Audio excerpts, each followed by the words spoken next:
Savez-vous que pas loin de chez nous, au milieu de la Méditerranée, il y a des volcans qui crachent encore le feu? Et oui, ce sont les volcans des îles Éoliennes. Les Éoliennes, c'est un archipel composé de 7 îles volcaniques qui sont sorties de la mer au cours du dernier million d'années. Elles sont donc assez récentes et sur 3 d'entre elles, il y a des volcans qui sont encore actifs. Alors, première escale, Jamy, Stromboli, on se retrouve là-bas. J'y suis déjà sur Stromboli, c'est facile à trouver. Les îles Éoliennes s'étalent sur environ 100 km entre la Sicile et la péninsule italienne. Stromboli se trouve ici, au nord de l'archipel. Alors, comme l'a dit Fred, cet archipel est constitué de volcans, évidemment. On n'en voit que les sommets. La base se trouve environ 2000 mètres plus bas sur le plancher de la mer Méditerranée. Alors, 3 de ces îles abritent des volcans encore actifs. Lipari, dont un volcan est entré en éruption pour la dernière fois au 7e siècle, Vulcano, qui s'est fâché pour la dernière fois au 19e siècle, et Stromboli, qui aujourd'hui encore entre plusieurs fois par jour en éruption. C'est lui, le Stromboli. Il s'élève à environ 920 mètres au-dessus du niveau de la mer. Et depuis l'Antiquité, on l'appelle le phare de la Méditerranée, car il est en pleine activité depuis 3000 ans. Pleine activité, ça veut dire que plusieurs fois par jour, il crache des jets de lave qui s'élèvent à 100 ou 200 mètres au-dessus de son cratère. D'ailleurs, là, si vous regardez bien, il est en train de cracher un peu de fumée. Le Stromboli est sorti de l'eau il y a environ 200 000 ans, à quelques encablures de son emplacement actuel. De cette activité ancienne, il ne reste aujourd'hui que la cheminée du volcan. La lave solidifiée a formé un rocher de 49 mètres de haut qu'on appelle le Strombolicchio.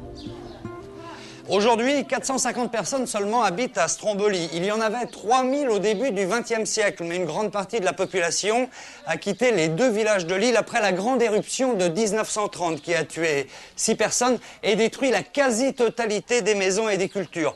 1 an après l'éruption, il n'y avait plus que 60 personnes à Stromboli. Et il y a toute une vie qui s'est développée au pied du volcan, depuis très longtemps d'ailleurs, puisque les traces les plus anciennes d'habitat remontent au néolithique. Elles auraient 7000 ans. Maintenant, Stromboli vit surtout des touristes qui font escale ici pour monter sur le cratère du volcan. Avis aux amateurs, c'est quand même pas une promenade de santé. Et chaque année, il y a des accidents. Donc, je vous conseille vivement de prendre un guide. Salut les gars. Ah, Fred! Ça va? Salut Jacques. Salut Fred. Ah bah tu connais Jacques. Ça tombe bien, tu parlais de guide. Lui, il est volcanologue. Et il connaît le Stromboli comme sa poche. Alors, je crois que ça fait longtemps que tu viens ici en plus. Ouais, ça fait plusieurs dizaines d'années, oui. Est-ce que ça a beaucoup changé? Très peu, très peu. L'île a été bien protégée, les maisons sont les mêmes qu'en 1930. Bon, bien sûr, elles sont nettoyées, repeintes. Mais le village a gardé vraiment son caractère authentique. Ça a été bien conservé. Tout à fait. Alors, je crois que c'est là-haut que ça se passe. Ouais, là-haut. Il faut combien de temps environ pour monter? Environ 3 heures. 3 heures? À peu près 3 heures, ouais. Et c'est parti, on y va? Ah, on fait les sacs, on y va. J'ai des petits trucs à faire. Je vous rejoindrai plus tard. Bon, bah nous, on y va? Bah, nous, on fait les sacs. Allez, on va y aller. Je peux te dire, Jamy, que ça monte de plus en plus dur. Et en plus de ça, c'est pas facile parce que le sol est très meuble. Là, on marche sur de la poussière. En fait, ce sont des cendres qui sont sorties du volcan. Alors, Jacques, comment il s'est formé, ce volcan? Eh ben, il s'est formé par accumulation de matériel projeté, donc des bombes, des cendres, des blocs, Ouais. et puis des coulées de lave. D'accord, donc une succession de couches, Voilà. comme ça, comme on voit bien ici, là. Voilà, ça s'empile comme un millefeuille. Ouais. Et heureusement qu'il y a des coulées de lave, parce qu'elles forment un peu l'ossature de ce volcan, et elles tiennent tout ce matériel très meuble ensemble. D'accord. Donc, c'est assez fragile ou pas? C'est relativement solide. Alors, de temps en temps, il y a des grands effondrements, Ouais. dont on n'est pas très sûr de l'origine d'ailleurs, Ouais. mais des effondrements qui intéressent, eux, la moitié de l'appareil volcanique qui s'abîme dans la mer. Et à certains endroits, on suit ces effondrements jusqu'à 700 mètres de profondeur sous le d'accord. niveau de l'eau. Même sous l'eau? Ah ça- oui, sous ça- l'eau. ça On s'en a va. ça descend très très profond.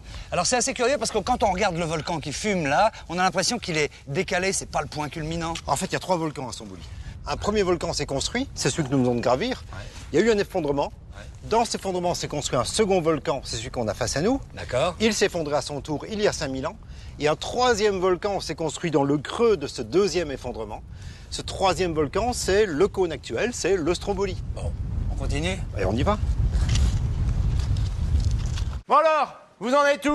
Ben Fred, t'es dans les nuages? C'est pas des nuages, Jamy. Ce sont des gaz qui s'échappent en permanence du cratère du Stromboli. On arrive, Jamy, au sommet du Stromboli, avec le coucher de soleil d'ailleurs. Alors, on est nettement là au-dessus des cratères, mais on n'a pas beaucoup de chance aujourd'hui parce qu'il y a le vent qui rabat les gaz sur nous. Il y a beaucoup de gaz, mais ça va probablement changer. Le vent va tomber maintenant que le soleil se couche. Bon, on arrive quand même à deviner un petit peu les... Il y a quoi? Il y a différents cratères sur le Stromboli. Il y a plusieurs cratères. En fait, c'est ce qu'on appelle une plateforme cratérique. Ouais. Il y a 2 grands cratères, et dans ces 2 grands cratères, on distingue 5 bouches, qui sont toutes actives. Alors, qu'est-ce qui sort de ces cratères?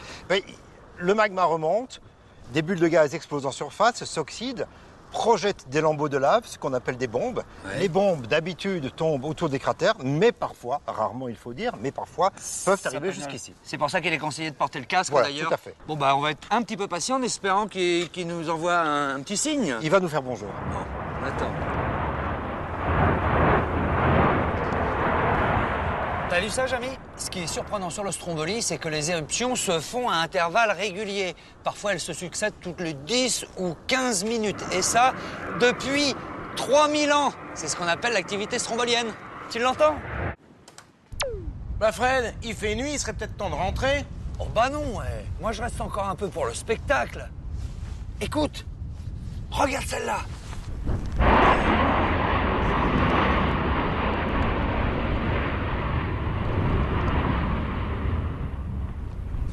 Pas mal, hein? Elle n'était pas à l'heure, mais pas mal. Ouais, bah moi, je serais pas en retard dans mon lit. Pars pas tout de suite, Jamy. Regarde, elles sont encore plus belles, celles-là. Pendant les éruptions stromboliennes, les bombes de quelques kilos peuvent monter jusqu'à 200 mètres de haut. Mais attention, il est interdit de passer la nuit au sommet parce que les éruptions peuvent être beaucoup plus violentes. De temps en temps, le Stromboli fait aussi des coulées de lave. Heureusement, elle ne menace pas le village car elle se déverse toujours de l'autre côté.